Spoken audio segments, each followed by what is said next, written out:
Allô la Terre, j'espère que ça peut aller pour vous. Bienvenue aujourd'hui dans un nouveau bilan culturel. Oui, c'est le deuxième pour l'instant de ma chaîne, il n'y en a pas beaucoup, mais j'ai énormément de thèmes à aborder, beaucoup trop en fait pour mes bilans culturels. J'ai constaté que je regarde énormément de choses, que je lis énormément de choses, et ça serait beaucoup trop long de tout expliquer. Donc en fait, j'ai condensé vraiment ce qui m'a marqué le plus cette année, que ce soit en film, séries, etc. Alors quand je dis cette année, c'est, je pense, depuis janvier. Oui, il y a des films qui sont sortis en janvier-février dont je vais parler, il me semble. Il y en a un qui est sorti en avril. Donc en fait, c'est un bilan culturel euh, début d'année 2025, milieu d'année. Voilà, on va dire que ça englobe plusieurs mois. Il y a énormément de films que j'ai vus cette année. Plus que de séries d'ailleurs. J'ai beaucoup plus regardé de films que de séries. Et je pense que je vais en aborder pas mal dans ce bilan culturel. Donc si jamais je fais un petit disclaimer en avance, je vais spoiler probablement les films dont je vais parler parce que pour moi, je pense que c'est mieux d'en parler en racontant vraiment mon ressenti dessus et pour ça, j'ai besoin de spoiler. Donc si jamais vous entendez le nom d'un film que vous n'avez pas vu mais que vous avez envie de voir sans être spoilé, vous pouvez passer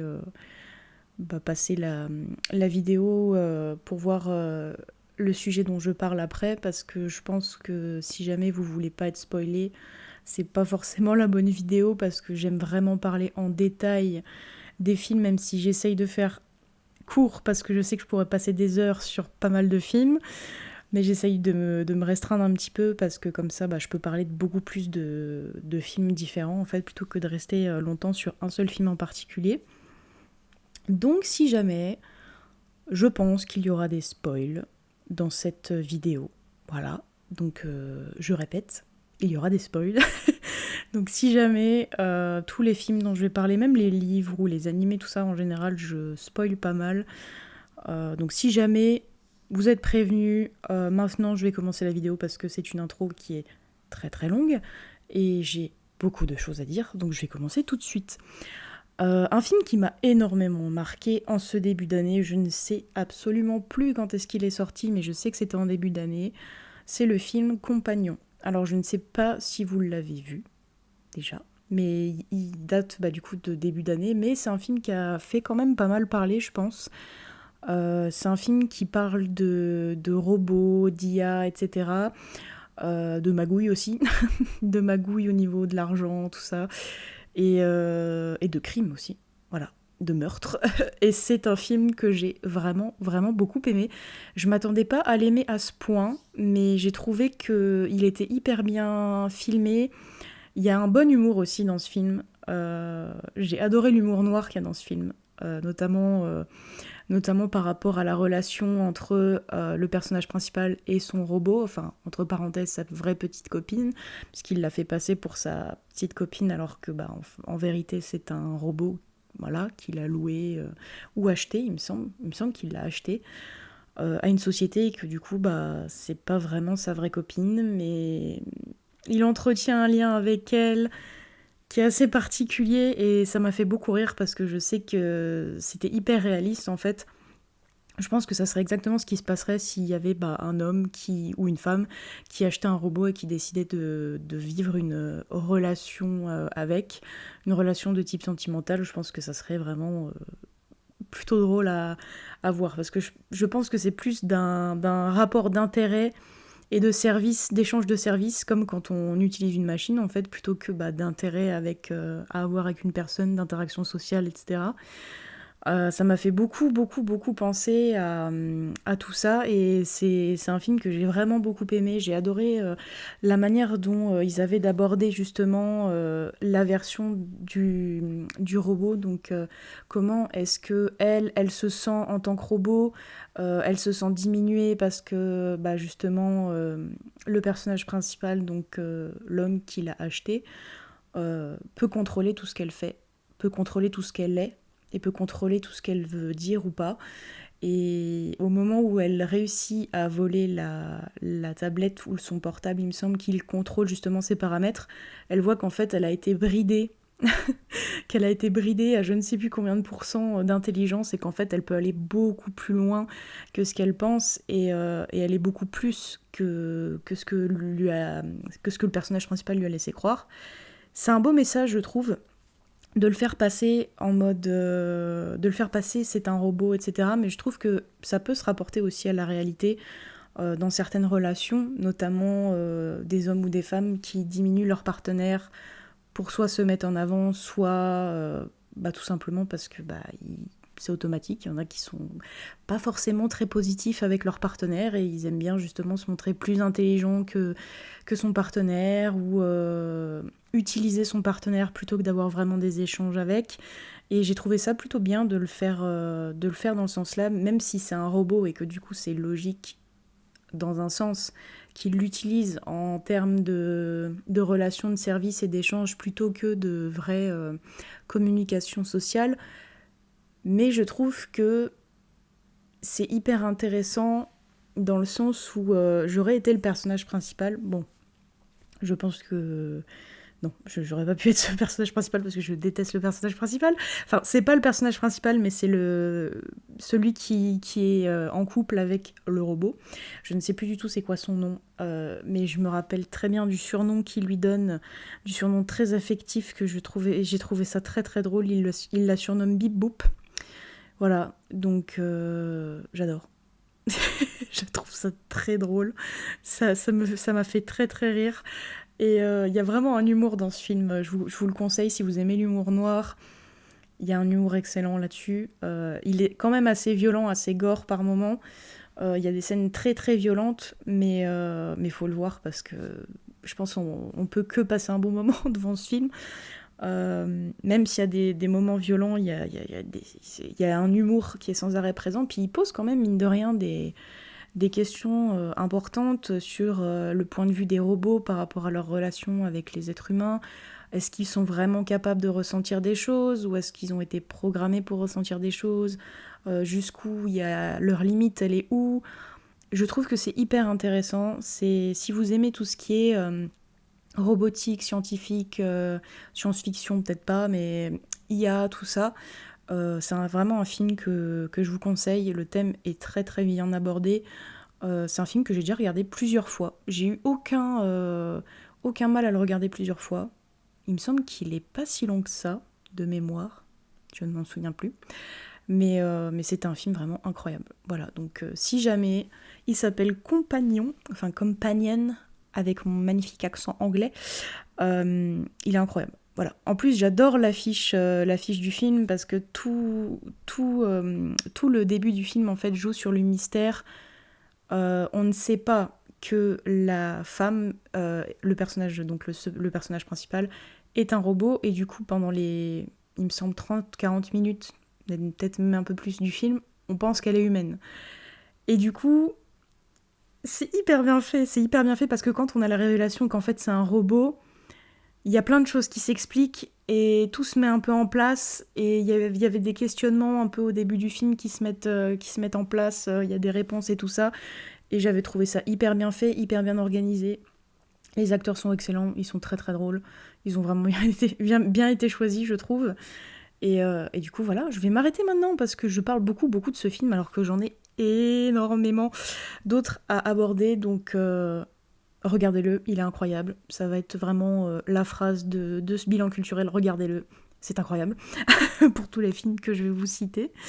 En tout cas, film suivant, et oui, qui est sorti, il me semble, début d'année aussi, en avril, je crois. Je suis pas sûre pour les dates, faudra vérifier. Mais après, si vous cherchez sur internet, vous trouverez probablement le film, soit en vidéo à la demande ou autre. Je pense que maintenant il doit être disponible. En DVD, je pense que c'est sûr qu'il est disponible. En tout cas, c'est le film Sinners. Un film que j'ai, comment dire, vraiment, vraiment, vraiment beaucoup aimé. C'est un film que j'ai été voir au cinéma. J'ai vu les bandes annonces, je pense que si vous êtes un petit peu connecté sur YouTube, Twitch, etc., je pense que vous avez dû forcément voir la bande annonce, elle a pas mal tourné pendant plusieurs mois en pub et tout ça. Justement, juste avant sa sortie, vers février-mars, elle passait partout. La bande-annonce passait partout. Et je suis tombée dessus. J'ai vu quelques extraits. J'ai pas voulu trop regarder parce que, en général, j'ai du mal avec certaines bandes annonces. Enfin, soit si c'est des films que j'attends vraiment depuis longtemps, je ne regarde pas les bandes annonces. Et si c'est vraiment un film où je sais pas trop qui l'a réalisé, de quoi ça parle, je regarde en général les bandes annonces. Mais vraiment, je survole les bandes annonces parce que je veux pas avoir trop de spoil. Ou alors, les bandes annonces que je regarde au complet, c'est que quand je suis au cinéma, puisque il y a 20 minutes à peu près, voire plus de pubs et de bandes annonces. Du coup, là, je regarde les bandes annonces.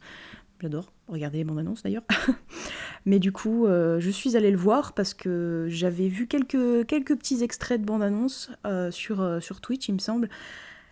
Et ça m'avait beaucoup intéressée, notamment parce que, alors je vais pas vous mentir, pourquoi ça m'a intéressée, c'est parce qu'il y a un acteur que j'aime particulièrement qui joue dedans, qui s'appelle Jack O'Connell, ou O'Connell, je ne sais pas du tout comment le prononcer.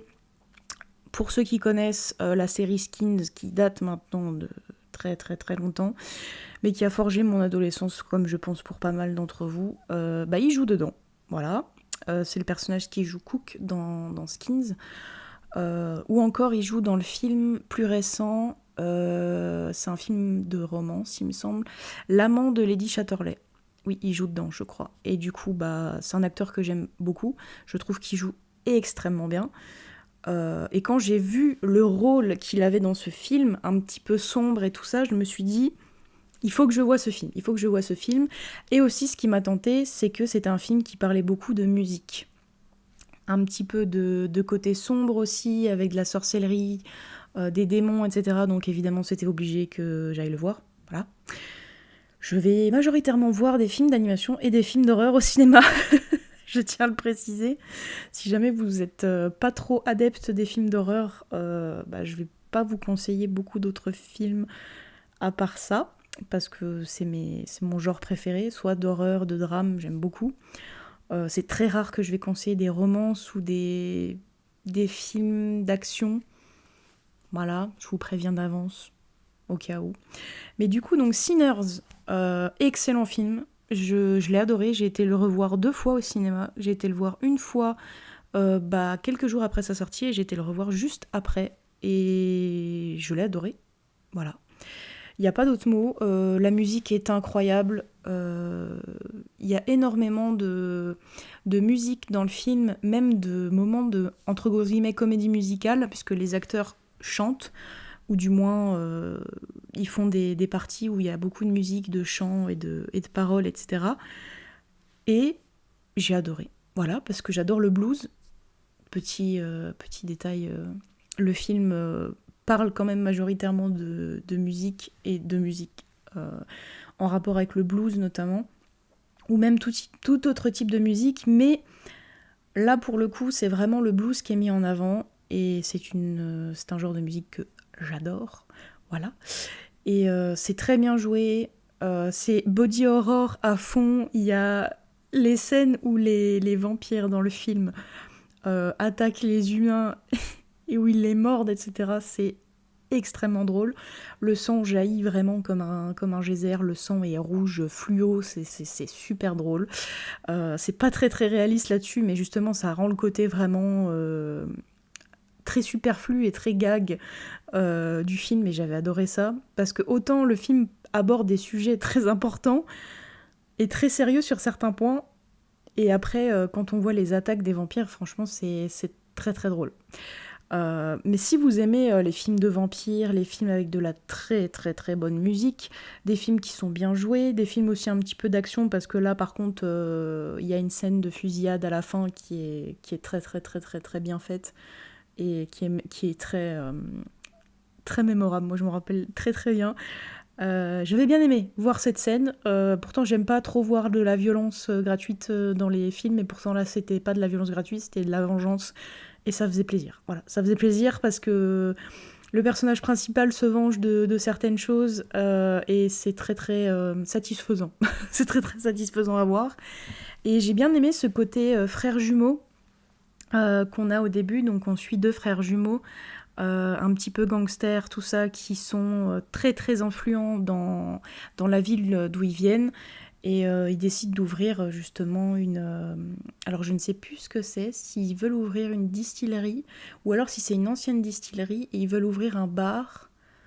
Non, il me semble qu'ils veulent faire des paris à l'intérieur, tout ce qui est jeu d'argent, etc., mais avec du blues, la musique de blues, etc. Et pouvoir inviter justement tous les gens du coin. Et je trouvais vraiment ça hyper intéressant. Alors ça aborde aussi beaucoup le sujet de l'esclavage, du racisme, etc. à cette période. C'est très très bien abordé, c'est très respectueux, c'est très intéressant aussi. Donc si jamais c'est des sujets qui vous intéressent, n'hésitez pas à le voir. C'est un bon film d'action, avec des bonnes musiques, très drôle, avec un petit peu de body horror vraiment très comique, hein. On peut pas prendre au sérieux les attaques dans ce film, c'est beaucoup trop drôle pour que ce soit pris au sérieux. C'est vraiment des attaques dignes de jeux vidéo, très très gore, pas forcément très très bien réalisées, mais justement c'est ça qui rajoute le côté comique. Du coup voilà, donc Sinners, très très très très très bon film, je vous le conseille, j'ai vraiment beaucoup aimé, je l'ai regardé aussi plusieurs fois. Voilà, quand j'aime vraiment un film, je le regarde beaucoup. Ensuite, j'essaye de me dépêcher. Enfin, me dépêcher. Je veux quand même vous faire des chroniques intéressantes sur chaque film, mais j'ai quand même aussi envie de vous parler de tout ce que j'ai envie de vous parler, et que ça dure pas trop longtemps, parce que je sais que j'ai tendance à parler beaucoup par rapport à ça, et je vais essayer de condenser. Donc, la suite. Je pense que c'est un des films que j'attendais le plus. Peut-être pas le plus de cette année, mais du moins le plus de ce mois où il est sorti. Je ne sais plus. Le mois où il est sorti, j'ai pas noté. Il faudrait que je note pour les prochaines fois. Pour les prochains bilans culturels, il faudrait que je note les dates. Faut que j'y pense. En tout cas, c'est un film que j'attendais, que j'ai vu passer, il me semble, sur les réseaux sociaux par contre, celui-là.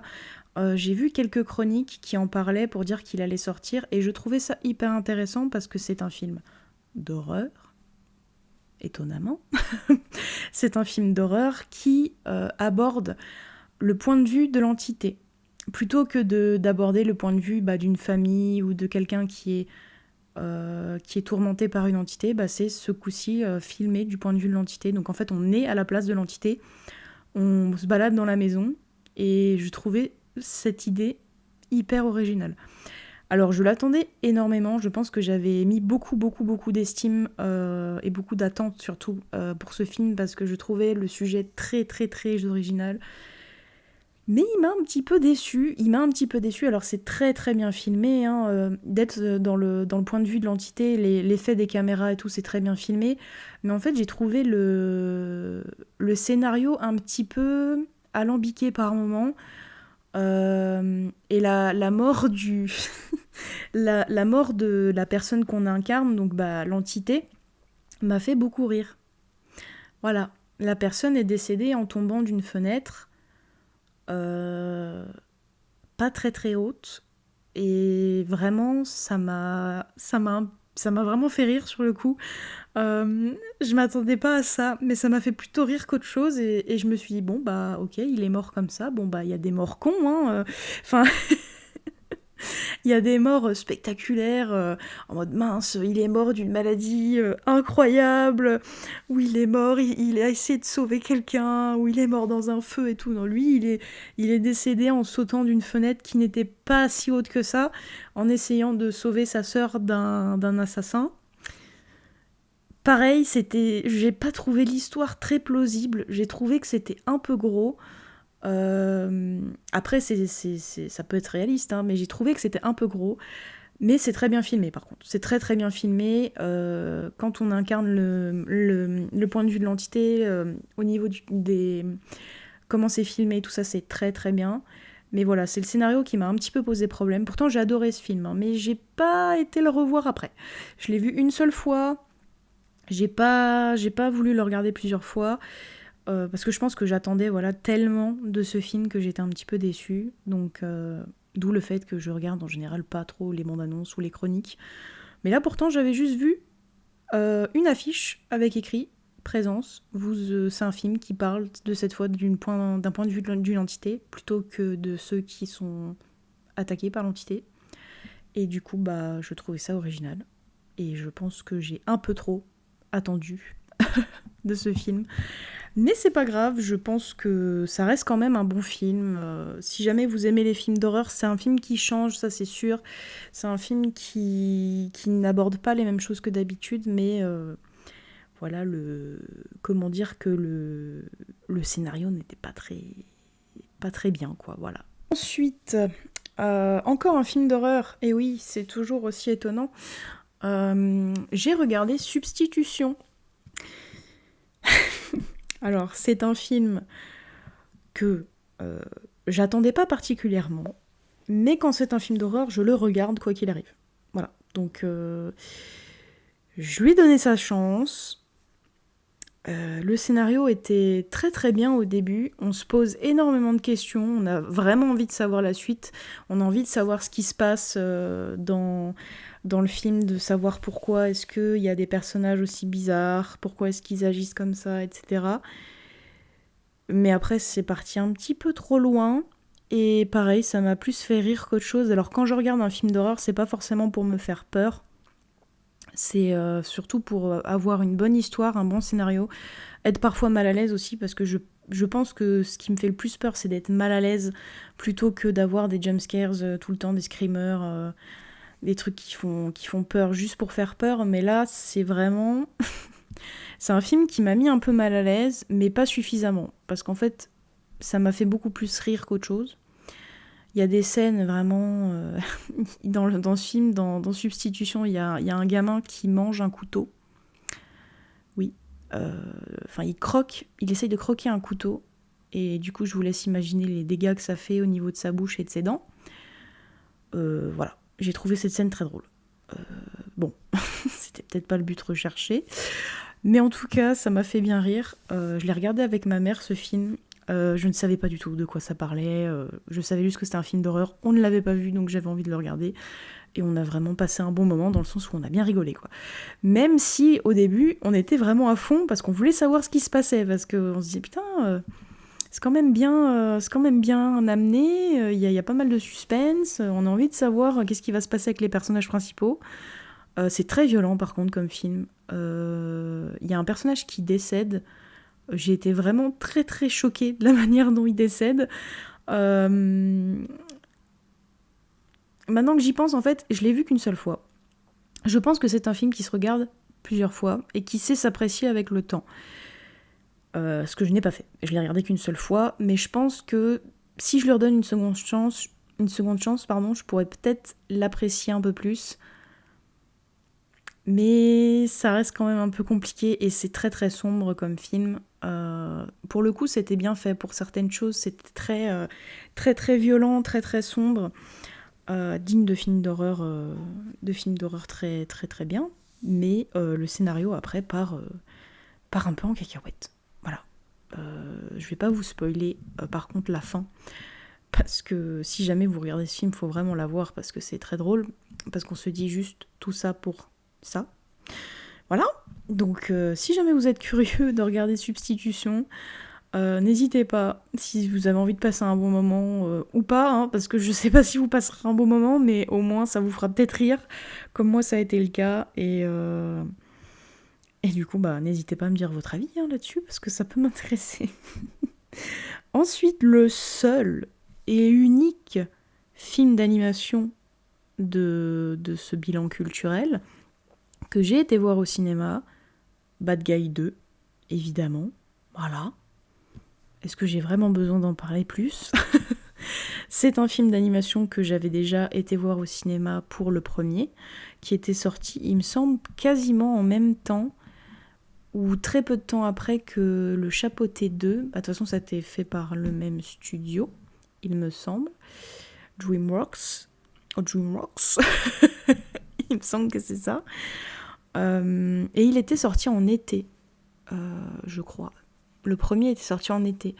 Et donc j'avais été le voir au cinéma et j'avais vraiment adoré. J'avais trouvé l'animation hyper surprenante.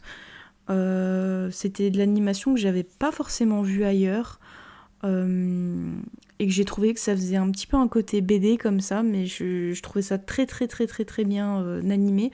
Et les doubleurs français sont exceptionnels. Voilà, parce que j'ai vraiment besoin de le mentionner. Pierre Ninet joue le doubleur en français du personnage principal, donc de Lou. Voilà. Donc c'est très très drôle, c'est très très bien joué. Et du coup, Bad Guy 2, j'ai pas été déçue du tout. Je m'attendais pas forcément à ce que ce soit exceptionnel. Parce que souvent, je tends un peu le dos au niveau des suites de films, notamment des films d'animation, parce que souvent, le 1 est exceptionnel et après la suite redescend un petit peu. Ou des fois, c'est l'inverse. Les premiers sont pas forcément très ouf et en fait, ils s'améliorent de film en film. Ce qui a été le cas avec Toy Story, par exemple. J'ai trouvé que vraiment la saga s'améliorait de film en film. Notamment aussi avec la technologie d'animation qui s'améliore aussi, ça joue, mais je trouvais même qu'au niveau du scénario, ça s'était amélioré d'année en année. Et du coup, là, Bad Guy 2, très très bon moment. Quelques petits moments de longueur, par contre, dans le film que j'ai ressenti, mais très très bon film d'animation. L'histoire était très sympathique, j'ai trouvé l'histoire originale. Et ça change un petit peu du 1. Mais on retrouve toujours les mêmes personnages dans le 2, on retrouve leur personnalité, leur amitié, etc. Et ça fait vraiment plaisir de les retrouver comme ça. Et de voir à quel point ils sont soudés même dans les pires moments. Et du coup, franchement, très très bon film d'animation. Je vous le conseille si vous aimez les films du studio DreamWorks. Je pense que vous allez aimer, c'est sûr. En ce moment, DreamWorks, je trouve, depuis plusieurs années, ils se démarquent un petit peu. Ils essayent du moins peut-être de se démarquer, ou alors ils font un petit peu leur truc de leur côté et ça marche, et tant mieux pour eux. Parce que je trouve que c'est un studio qui fait de mieux en mieux. C'est un studio que j'ai toujours apprécié. Mais je trouve que depuis ces dernières années, avec le Chapeauté 2, Bad Guy et tout ça, il me semble aussi que Le Robot Sauvage, c'est eux qui l'ont réalisé. C'est des films vraiment qui m'ont marqué en termes d'animation, d'histoire, de ressenti dans le film. Dans Le Robot Sauvage, j'ai eu les larmes aux yeux. À un moment donné, je n'avais probablement jamais eu les larmes aux yeux devant un film d'animation de toute ma vie. Donc voilà, ou alors je m'en rappelle plus. Mais du coup, c'est un studio qui mérite d'être exploré et d'être regardé, je pense, dans son intégralité pour tout ce qui est les types de films. Je pense qu'on peut regarder tout ce qu'ils font, tous les films qu'ils ont fait. Je pense qu'on peut pas forcément être déçu. Enfin, après, c'est mon avis personnel, bien sûr. Mais si vous aimez tout ce qui est Disney Pixar, alors si vous aimez les Disney classiques avec les musiques, le côté princesse et tout, vous n'allez pas forcément accrocher. Par contre, si vous êtes un peu plus Pixar, un peu plus Monstres et compagnie, Toy Story, etc., je pense que c'est un humour que vous pouvez apprécier, parce que j'ai remarqué que dans les films DreamWorks, il y a énormément d'humour. Beaucoup d'humour, beaucoup plus que dans les autres films d'animation. Et c'est un humour qui est vraiment très sympa à voir, très bon enfant. Mais les adultes peuvent aussi rigoler là-dessus, il n'y a aucun problème. Donc si jamais ça vous intéresse, Bad Guy 2 était très très très bien, donc je vous le conseille si jamais ça vous intéresse. Film suivant, et après il nous en reste 2, et on passera à une autre catégorie, et ça fait déjà 30 minutes, mais c'est pas grave. Un film que j'attendais un peu, mais pas beaucoup, ça veut rien dire, mais parce que j'avais vu quelques extraits et ça m'intéressait, c'était le film Together.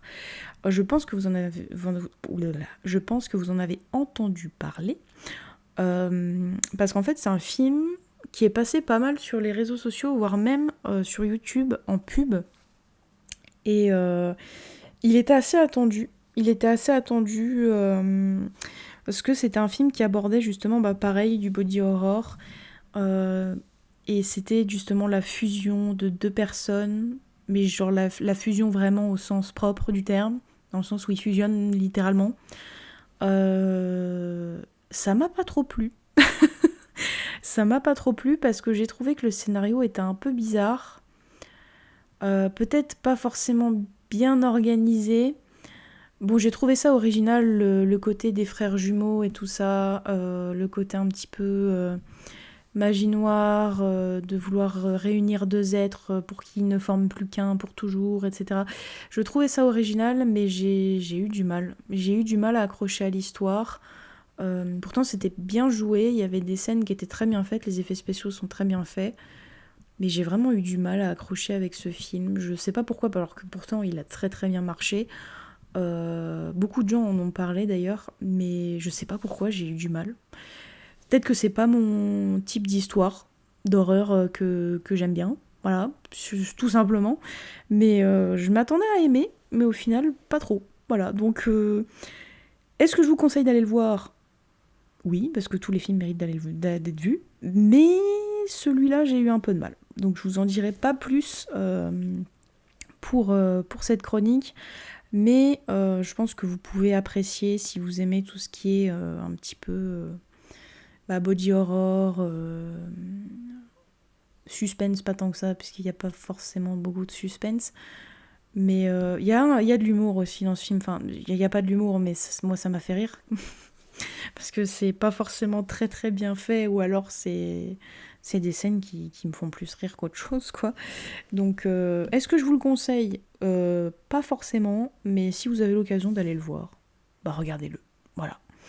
Ensuite, j'ai regardé Évanoui, ou Weapons en anglais, il me semble que c'est ça. Il me semble que le nom n'est pas du tout pareil en français et en anglais. Alors pareil, j'attendais ce film avec impatience, parce que j'avais vu des informations sur internet qui disaient juste une phrase que je trouvais incroyable. C'était à 21h17. Alors je le fais de mémoire, hein, ça se trouve c'est pas ça, mais c'était à 21h17. 17 enfants ont disparu à la même heure et ne sont jamais revenus. Et ont tous disparu. Voilà, c'est tout. Le résumé c'était ça, enfin le résumé que j'ai vu pour le film c'était ça, et ça a suffi à me capter, voilà, parce que je trouvais ça hyper intéressant, et du coup j'avais très hâte de le voir. Je l'ai regardé, je l'ai pas regardé au cinéma, mais j'ai hésité à aller le voir au cinéma, mais j'ai pas été le voir au cinéma et je pense que j'ai bien fait. J'ai eu du mal. Oui, j'ai eu du mal, alors que pourtant il a vraiment beaucoup marché aussi. Mais j'ai eu du mal. C'était original par contre. Le méchant, enfin la méchante, était original avec son côté un petit peu sorcière, vaudou et tout ça. Donc le personnage de Gladys, donc la méchante de l'histoire, est très intéressant et je pense qu'il aurait mérité d'être un peu plus creusé que ça. Mais j'ai eu du mal avec le personnage principal, je sais plus comment elle s'appelle, mais c'est la prof. J'ai eu du mal avec son caractère et la manière dont c'est amené au début, c'était un peu long par moments et pas forcément bien organisé. Mais il y avait des bonnes idées, ça changeait justement des films d'horreur, soit trash ou quoi, juste du gore ou des tueurs en série, ou alors des fantômes, du paranormal, etc. Ça changeait, c'était un peu plus original, c'était tout ce qui est rapport à la sorcellerie, magie noire et tout ça, avec le perso de Gladys, mais j'ai eu du mal, voilà. J'ai eu du mal, je pense vraiment pas que je le re-regarderai. Mais je pense que je vous le conseille parce que si vous avez envie de voir des films d'horreur qui changent un petit peu, qui abordent d'autres sujets, je pense que ça peut vous plaire, donc n'hésitez pas. N'hésitez pas à regarder, même si moi, ça reste mon avis. Encore une fois, je ne suis pas l'avis de la Terre numéro 1. Hein. Je dis juste ce que j'ai ressenti, mais après, vous pouvez, par exemple, le regarder et vraiment adorer et le voir d'une toute autre manière que dont moi je le vois. Donc n'hésitez pas à le voir, je pense que ça peut être intéressant parce qu'il aborde des choses différentes. Et voilà. C'est tout ce que j'avais à dire pour ce film, malheureusement, qui ne m'a pas forcément très très convaincue. Ensuite, je pense que là, pour le coup, c'est le film que j'attendais le plus de l'année, tout comme je pense de certaines personnes qui aiment les films d'horreur, c'était le film qu'ils attendaient le plus de l'année. Bien évidemment, je pense que pour les connaisseurs, vous savez, Conjuring 4. Ça part déjà mal si je fais une pause comme ça, mais en effet, Ça m'a fait bizarre, ça m'a fait bizarre. J'ai été le voir au cinéma. Je suis une grande, grande fan de la saga Conjuring depuis le début. C'est une saga que j'adore et que j'affectionne particulièrement. J'avais énormément aimé Conjuring 3, j'avais trouvé qu'il sortait un petit peu de l'ordinaire et qui sortait surtout des deux premiers, qui se différait des deux premiers, avec un côté un peu plus enquête policière, enquête paranormale. J'avais trouvé ça vraiment intéressant et surtout que la méchante de l'histoire était une sorcière plutôt qu'un fantôme en fait, que c'était vraiment quelqu'un de bien vivant mais qui était au service de Satan et qui faisait des incantations magiques et tout ça pour justement envoyer des esprits à d'autres personnes. Je trouvais ça hyper original. J'ai adoré Conjuring 3. Je pense honnêtement que c'est mon préféré. Mais du coup, celui-là, Conjuring 4, j'ai vraiment eu du mal. J'ai eu beaucoup de sensations de longueur durant le film. Alors, il dure 2h15, il me semble. Bah, c'était un petit peu long par moment. Il y avait des scènes qui n'étaient pas forcément utiles. Alors on s'est concentré beaucoup sur la vie personnelle de Ed et Lorraine Warren, notamment avec leur fille, ce qu'elle devient, son petit copain, etc. Mais c'était pas trop utile pour moi de l'aborder de cette manière-là, surtout de l'aborder autant. La famille qui est touchée cette fois par l'entité démoniaque, c'était hyper intéressant parce que j'ai trouvé que les décors, par contre, les décors un peu années 80 et tout ça sont extrêmement bien faits. Ils sont très très très bien faits. Les décors et tout ça, c'était vraiment un coup de cœur pour le film. L'ambiance est excellente. Mais en fait, le scénario, pareil, j'ai eu du mal parce qu'on retrouve pas forcément le Ed et la Lorraine Warren qu'on a l'habitude de retrouver. J'ai trouvé qu'ils étaient un petit peu effacés. Bon, est-ce que c'était peut-être pour mettre leur fille en avant, pour peut-être une prochaine histoire avec juste leur fille? Je ne sais pas, mais en tout cas, ça m'a un petit peu déçue par rapport à ça.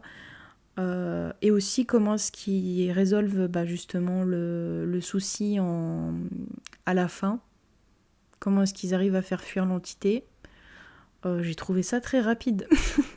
Parce que le film dure quand même 2 heures, on nous met dans une ambiance où voilà, il se passe des choses, c'est compliqué, on comprend que l'entité, c'est une entité qui est quand même assez forte et tout ça, et qui a déjà essayé d'avoir contact avec les Warren avant et qui a déjà essayé de leur faire du mal, notamment à travers leur fille.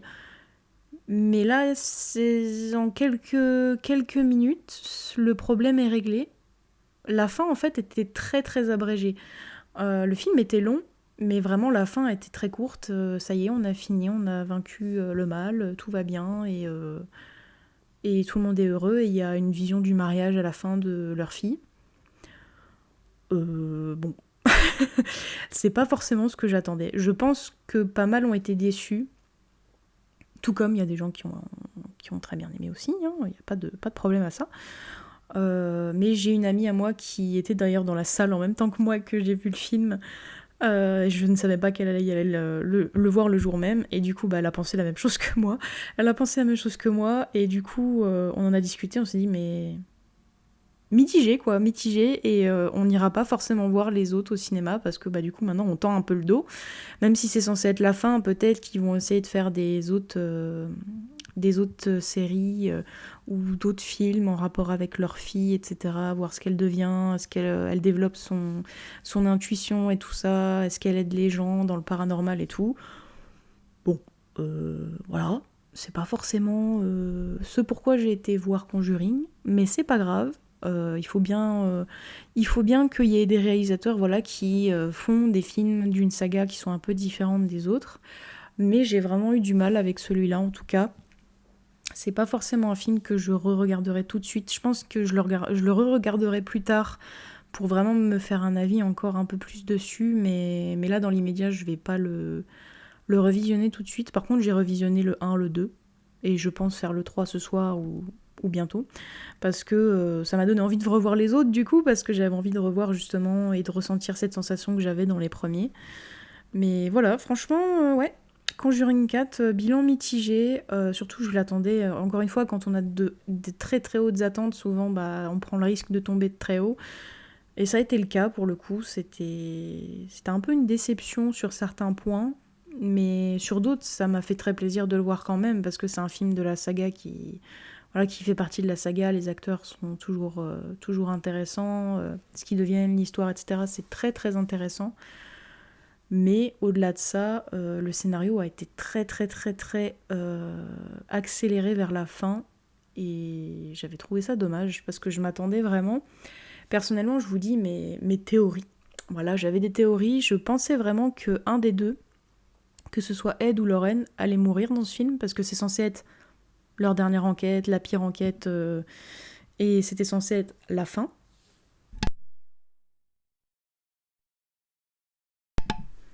Mais je pensais qu'il y en avait un des deux qui allait mourir. Je pensais qu'il y avait soit Ed, soit Lauren qui allait mourir, puisque c'était censé être le dernier opus, la pire histoire qu'ils aient faite. Ils affrontaient l'enfer et tout ça. Je pensais au moins qu'il y en aurait un des deux qui allait crever, quoi. C'est horrible dit comme ça, mais je me suis dit que ça pouvait être une belle fin, bien dramatique et tout ça. Mais non, au final, c'est plutôt tout le monde est heureux, tout le monde est content, et on vit notre meilleure vie, et notre fils Marie, et le diable, pouf, en un coup de balai, il est éjecté, quoi. Du coup, ça m'a un petit peu fait bizarre, voilà, ça m'a un petit peu fait bizarre, mais bon, après, je pense que je vous le conseille quand même si vous êtes fan de la saga et que vous les avez tous vus, parce que c'est un film à voir quand même. Est-ce que je vous le conseille d'aller le voir au cinéma ? Peut-être pas. Attendez qu'il sorte en DVD ou autre, ou sur des plateformes, etc. N'allez pas forcément le voir au cinéma, je pense pas que ce soit un film utile pour le coup à aller voir au cinéma, voilà. Donc c'est le bilan pour les films que j'ai regardés cette année, enfin du moins les films qui m'ont un petit peu marqué et surtout dont j'avais envie d'aborder. On va passer très très très très vite à la suite, je vais essayer du moins.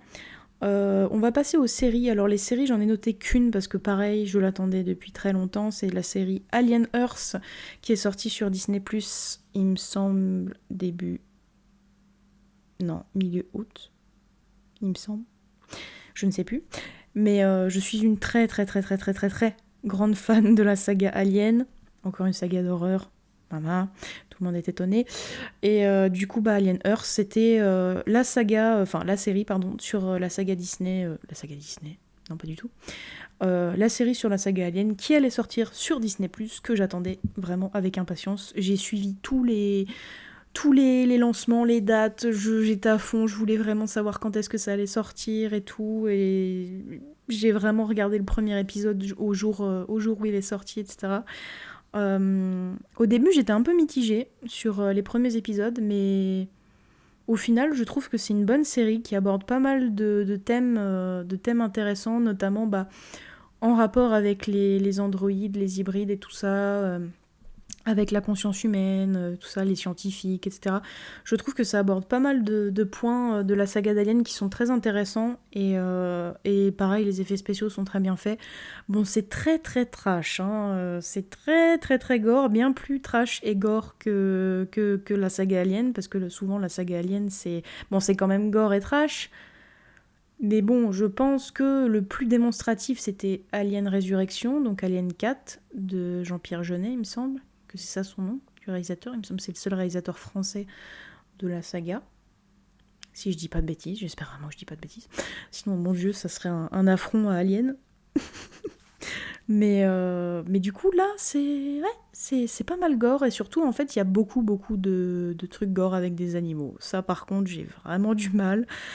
Quand ça arrive à des humains, ça va. Mais quand ça arrive à un joli petit chat tout mignon, ou à une petite biquette, un petit mouton tout choupinou, qui a rien demandé à personne, j'ai du mal. J'ai du mal, même si je sais que c'est faux.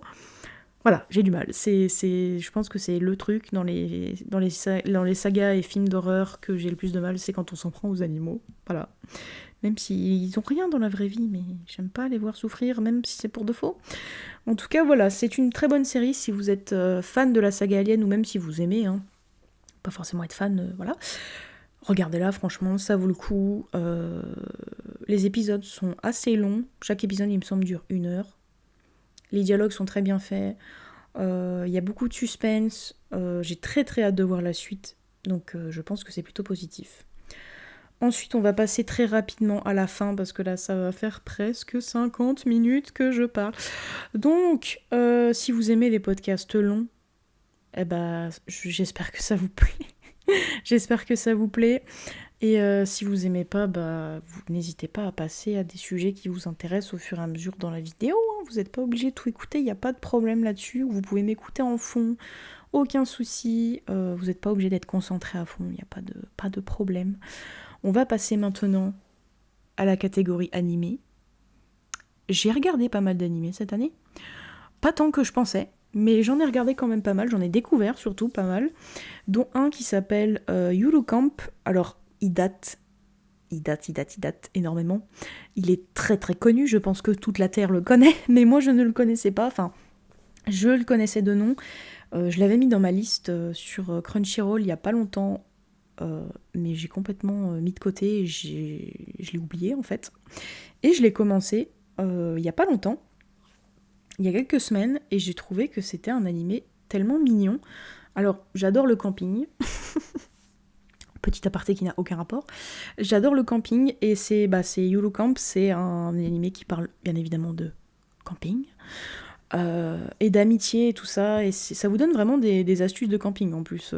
Ça vous donne des recettes de cuisine, des astuces de camping, comment faire un feu, etc. Et je trouve ça hyper intéressant, parce que moi c'est un sujet qui m'intéresse, bien sûr. Si vous en avez rien à faire du camping, bah vous allez pas aimer. Voilà, c'est sûr. Mais en tout cas, c'est un animé qui est à fond camping, à fond dans l'indépendance, dans se débrouiller tout seul, aller voyager tout seul, ne pas avoir peur de faire du camping en solo, etc. Ou même de faire du camping avec ses amis de temps en temps. Et je trouve que c'est un très très joli animé, très mignon, drôle un petit peu par moment, mais surtout très mignon, très cosy. Les paysages sont très très beaux. L'animation est toute choupinette aussi, donc franchement, si vous avez envie de voir un animé pas prise de tête, un peu cosy, bah, je vous le conseille. Ensuite, un animé qui m'a fait beaucoup rire, mais qu'en même temps, j'arrive pas à décrocher parce que je veux absolument savoir la suite, alors que c'est complètement ahurissant comment cet animé est fait. Enfin, les personnages ont une force surhumaine, ils sont capables de faire des choses incroyables, mais ça rend tout drôle, et t'as quand même envie de voir la suite, même si tu te dis que tout ce qu'ils font c'est infaisable. C'est Sakamoto Days, bien évidemment, je pense que vous en avez entendu parler. Il est très très très très très connu. Il est sur Netflix, il me semble, en ce moment. Il me semble qu'il y a encore des épisodes qui sortent. Je crois pas que ce soit fini, si je dis pas de bêtises. Mais du coup, j'ai commencé, et je suis à jour pour l'instant, et je trouve que c'est très très bien. C'est très très drôle, mais aussi c'est une histoire de tueur à gages qui est hyper intéressante. Le personnage principal est très mystérieux, mais justement c'est ça qui le rend intéressant, et je trouve le scénario et le thème de cet animé très très très original, et j'avais très envie de voir la suite. En fait, je me suis assez étonnée parce que je pensais pas accrocher autant, parce que c'est pas forcément le genre d'animé que j'aime bien d'ordinaire, mais j'ai tout de suite accroché, et j'ai tout de suite eu envie de voir la suite. Il y a des personnages qui sont très très bien écrits, ils sont très profonds, leur histoire est hyper intéressante et hyper développée. On a envie de savoir la suite à chaque fois. Enfin, moi en tout cas, à chaque fin d'épisode, j'avais envie de savoir la suite, donc pour moi c'est un énorme point positif. Donc je vous le conseille, si vous avez Netflix ou si vous avez la possibilité de le regarder, bah, Sakamoto Days, c'est très très bien. Voilà, donc n'hésitez pas. Ça vous plaira peut-être pas ça plaira peut-être pas forcément à tout le monde parce que c'est assez particulier. Mais si vous accrochez à ce genre d'humour et tout ça, il n'y aura aucun souci. Ensuite, un autre animé qui est très récent, qui n'est pas encore fini, il me semble. Il me semble qu'il y a encore des épisodes qui sont en train de sortir. C'est Gachakuta, avec mon magnifique accent japonais un peu discount. Mais Gachakuta, je pense que vous connaissez aussi. C'est un animé qui était très très attendu cette année. J'aime beaucoup. Voilà, pour l'instant j'aime beaucoup. J'ai très très hâte quand même d'en savoir un petit peu plus. Pour l'instant je suis un peu dans l'attente parce qu'on a vu plusieurs personnages qui pouvaient être très très intéressants. L'histoire en elle-même est très intéressante. Et originale aussi d'ailleurs, toute cette connexion avec les objets, les détritus et tout ça, et qu'il y ait le monde d'en haut et le monde d'en bas. Tout ça, moi je trouve que c'est hyper intéressant. On a vraiment envie de savoir comment ça s'est passé, pourquoi est-ce qu'il y a des gens qui ont été exilés en bas et d'autres qui ont le droit d'être en haut et tout ça, et pourquoi est-ce que l'île se déplace et tout ça. Enfin, il y a énormément de questions, énormément de questions dont j'ai envie d'avoir la réponse, et du coup ça fait que j'aime beaucoup cet animé parce que je veux savoir. Je veux savoir les réponses. Et le personnage principal est assez intéressant, et d'autres persos aussi sont très très intéressants. Le chara-design de certains personnages est très très très très très intéressant. Je me demande vraiment comment est-ce qu'ils vont être développés au fur et à mesure de l'histoire. Donc pour l'instant c'est plutôt un point positif. Voilà, donc je vous le conseille aussi. Et en dernier animé que je vais vraiment survoler, c'est un animé de romance qui s'appelle The Fragrant A Flower A Bloom. The Fragrant Flower Bloom en français, enfin en franglais. C'est un animé de romance. Voilà, il est très mignon, très très chou, il réchauffe le cœur. La relation entre les deux personnages sont très très mignonne. Je vous le conseille. L'animation est incroyable par contre. L'animation de cet animé est très très très bien faite. Si vous avez envie de voir un animé de romance qui est pas mal, je vous le conseille. Voilà, il est sympa. Ensuite, comme j'ai parlé de l'animé Yuru Camp en rapport avec le camping, je ne peux pas ne pas vous parler de la chaîne YouTube que j'adore. Oui, voilà, que j'adore très très très très très très fort en rapport avec le camping, qui s'appelle Rirang On Air. Donc j'essaierai de vous mettre le lien en description. C'est une coréenne, il me semble, qui fait des vidéos de camping. Mais ces vidéos de camping, elles sont incroyables. J'adore ces vidéos, j'aime bien comment elle s'est filmée, elle filme de A à Z le voyage, quand est-ce qu'elle arrive, elle campe la plupart du temps toute seule ou alors avec une ou deux amies mais pas plus, et souvent elle campe avec des chats. Elle trouve dans les campings en Corée, notamment, il y a énormément de chats, ou de chiens d'ailleurs, qui se baladent comme ça dans les campings, et en fait ils sont attirés par la nourriture, bien évidemment. Quand vous faites griller vos petites saucisses sur votre petit barbecue, tout ça, ils sont attirés par l'odeur et du coup ils viennent. Et en hiver, bien évidemment, s'ils peuvent se mettre à côté de vous dans votre sac de couchage pour avoir chaud, c'est quand même vachement plus confortable. Du coup, cette chaîne, pardon, est trop bien. J'adore regarder ces vidéos, ça m'apaise et ça me donne beaucoup d'inspiration pour des campings plus tard.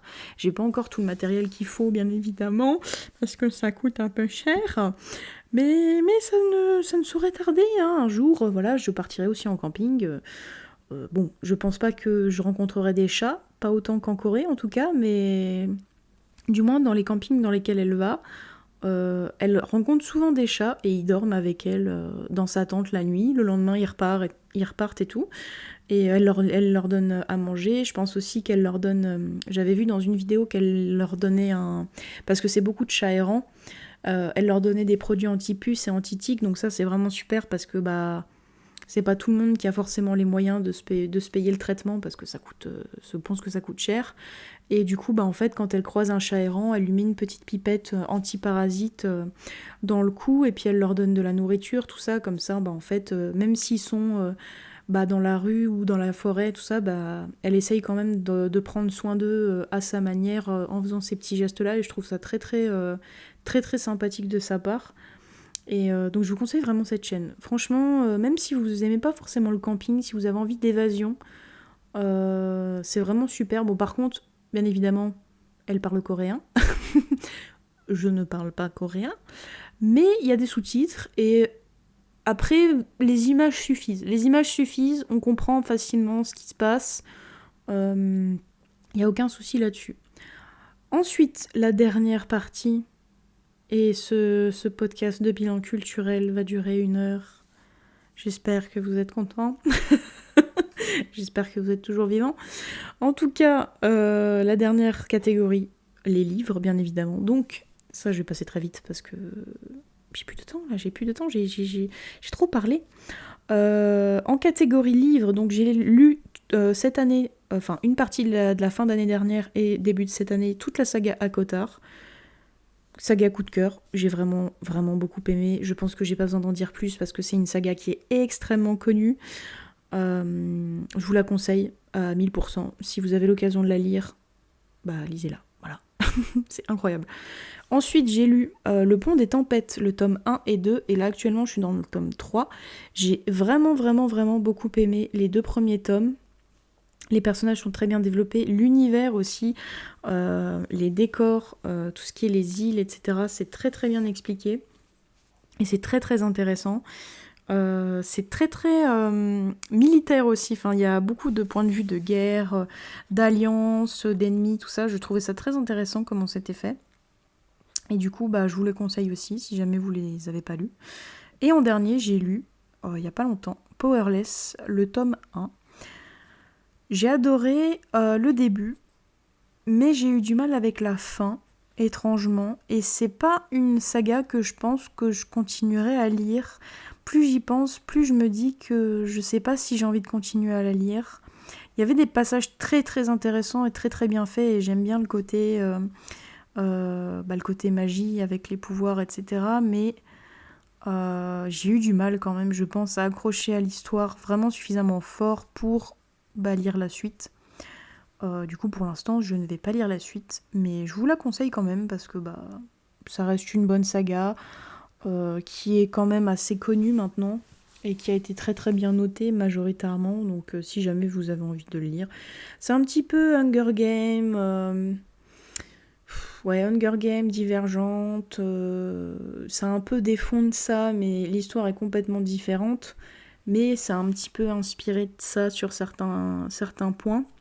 Il y a de la romance aussi, du combat, des épreuves, voilà. Mais ça m'a pas trop convaincue, étonnamment, parce que pourtant c'est des histoires que d'habitude j'aime bien. En tout cas, voilà, pour cette extrêmement longue vidéo. En plus, après, je vais vous en tourner une autre. Voilà. Je vous dis pas encore ce que c'est la surprise. Mais je pense pas qu'elle sera aussi longue que celle-ci. Mais en tout cas, j'avais besoin de vous parler de plein de choses, surtout quand c'est en rapport avec la culture, voilà. Dès qu'on parle film, ça y est, je parle beaucoup. Voilà. Donc en tout cas, j'espère que cette vidéo vous aura plu.